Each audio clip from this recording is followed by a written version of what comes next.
میں نے آپ کو بار بار کہا کہ میری نظر میں اب یہ کیس ویک نہیں ہوا، یہ شروع سے ہی کمزور کیس ہے. میری نظر میں یہ لیگل کیس جس طرح ہم اس پہ بات کر رہے ہیں اس طرح نہیں بنتا، کیونکہ جو آفیشیل سیکرٹس ایکٹ ہے اس کے سیکشن 5 کے مطابق انہوں نے یہ کیس بنایا ہے. اس میں کوئی ایسا ڈاکیومنٹ جو آپ کو ایک کانفیڈنس میں دیا گیا ہو، آپ کو آپ کی جو پوزیشن ہے آفیشیل اس کے وجہ سے دیا گیا ہو، اور آپ اس کو ان لوگوں کے ساتھ شیئر کریں جن کے ساتھ شیئر کرنا نہیں بنتا، جو قانونی طور پہ الاؤڈ نہیں ہے، اس پہ کیس بنایا گیا ہے. اور دوسری پروویژن یہ ہے کہ آپ نے اس کو مس پلیس کر دیا یا اس کا اس طرح سے حفاظت نہیں کی جس طرح کرنی بنتی ہے. جو حفاظت اور مس پلیس والا سیکشن ہے اس میں سزا ہے فائن یا up to 2 years imprisonment, fine یا 2 years. تو یہ بہت ایک مائنر اوفینس ہے. جو اگر آپ کو کوئی ڈاکیومنٹ دیا گیا ہو جس کو آپ نے ان لوگوں کے ساتھ شیئر کیا جو نہیں بنتا، اس پہ بھی سزا اپ ٹو 2 years ہے، فائن یا up to 2 years imprisonment, unless 3 چیزیں ہیں. پہلی کہ آپ نے کسی فورن پاور کے انٹرسٹ کے لیے یہ کیا ہے، یہ نہیں کہ آپ نے ہماری فورن پالیسی کے خلاف یہ استعمال کیا ہے یا ہماری فورن پالیسی اس سے امپیکٹ ہوگی، اس کو ڈیمیج ہوگا. یہ قانون میں نہیں لکھا. یہ لکھا ہے کہ آپ نے کسی فورن پاور کے انٹرسٹ میں یہ کیا ہے. اگر ایسا ہے ان کے انٹرسٹ میں، ان کے کہنے پہ،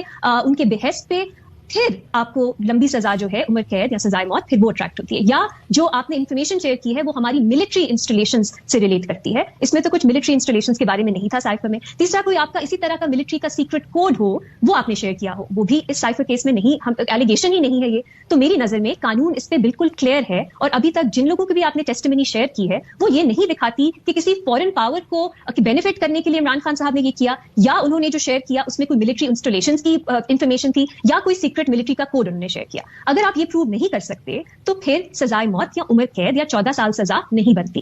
اب باقی سب چیزیں آپ پروو بھی کر لیں کہ سائفر جو تھا وہ کانفیڈینشیل تھا، وہ شیئر نہیں کر سکتے تھے، پھر بھی انہوں نے کیا، ان کے ساتھ کیا جن کے ساتھ نہیں کر سکتے تھے قانونی طور پہ.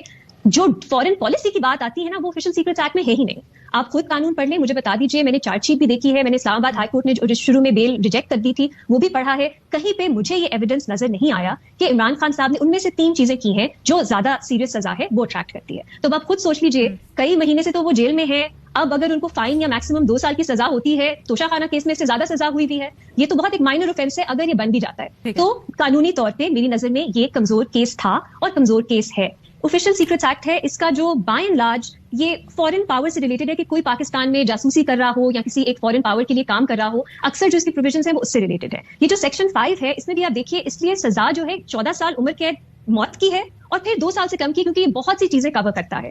اس میں جو خود سوچئے، یہاں پہ پاکستان میں اگر کوئی شخص جس کے پاس خفیہ انفارمیشن ہے وہ کسی ہمارے دشمن ملک کے کہنے پہ یا ان کو فائدہ دینے کے لیے اس کو استعمال کرتا ہے، پھر آپ سوچ سکتے ہیں کہ جو زیادہ سزا ہے وہ اٹریکٹ ہوتی ہے. لیکن اگر وہ مسکیلسلی استعمال کرتے ہیں، اپنے فائدے کے لیے استعمال کرتے ہیں، اپنے سیاسی مفاد کے لیے استعمال کرتے ہیں، تو وہ پروویژن اٹریکٹ نہیں ہوتی. قانون میں کلیئرلی لکھا ہے in the interest of a foreign state. یہ نہیں لکھا ڈیمیجنگ آور فورن پالیسی یا فورن ریلیشنز، یہ نہیں لکھا. اور یہ انڈائریکٹلی بھی کسی فورن پاور کو فائدہ ہوا، انڈائریکٹلی کا کوئی وہ نہیں ہے علینا، کیونکہ دیکھیے یہ کرمنل اوفینسز ہے، اس میں آپ انڈائریکٹلی جو ہے وہ نہ تھوڑا سا جو کرائم ہے وہ میرا خیال ہے clearly beyond reasonable doubt prove ہونا ہوتا ہے. اور کیونکہ سزائے موت بھی اٹریکٹ ہو سکتی ہے، ہماری عدالتیں اسی طرح پڑھتی ہیں، وہ بہت براڈلی نہیں پڑھتی اس طرح کی پروویژنس کو. جی آپ کچھ کہنا چاہ رہی ہیں؟ جی، دوسرا جو کوڈ والی بات ہے، اگر آپ اس کو کانٹیکسٹ میں پڑھیں تو یہ جو سائفر ہے یہ کوڈڈ لینگویج ہے، کوئی آفیشیل کوڈ نہیں ہے ہمارا جو ملٹری انسٹالیشنز یا اس سے ریلیٹڈ ہو. یہ پورا سیکشن ہے یہ اس طرح کی اس کی زبان ہے، تو اس کو اسی طرح پڑھنا چاہیے. اور سپریم کورٹ کا جو بیل آرڈر ہے میرا خیال ہے وہ